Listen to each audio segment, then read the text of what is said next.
مجھے یہ بتائیے گا کہ لائسنس کا جو عمل ہے اس میں شفافیت کو جو ہے وہ کس طرح سے یقینی بنایا جائے گا اس موبائل یونٹ میں؟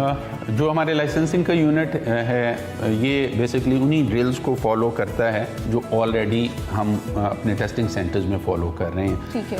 اس میں ہم بتدریج بہتری لا رہے ہیں.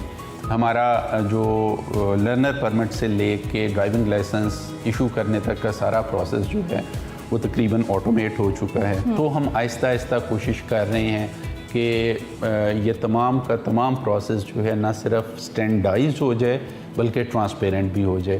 اور ایک اور ہمارا انیشیٹو جو ہے وہ ڈرائیونگ ٹیسٹ کے لیے AI پاورڈ وہیکل کا جو ہے استعمال ہے. وہیکل وہ ہم ڈیولپ کر چکے ہیں, اب ٹیسٹنگ کے پروسیس سے گزر رہی ہے. اس کے بعد یہ شکایت دور ہو جائے گی کہ جی میں نے بڑی اچھی گاڑی چلائی تھی, مجھے فیل کر دیا گیا اور فلاں گاڑی چلائے بغیر پاس ہو گیا. سیکھ کے گاڑی چلانا ہماری اپنی زندگی کے لیے بھی اور دوسروں کی زندگی کو محفوظ رکھنے کے لیے بہت اہم ہے. تو جو ہمارا تربیت کا نظام ہے اس میں ایک یہ بھی انگریڈینٹ لانے کی ضرورت ہے کہ جہاں ہم دوسروں کا احترام کرنا سیکھیں, دوسروں کی اسپیس میں انٹروڈ نہ کرنے کی عادت ڈیولپ کریں, وہاں پہ شارٹ کٹس بھی بہت زیادہ نہ ڈھونڈیں, شارٹ کٹ لینے سے بھی گریز کریں.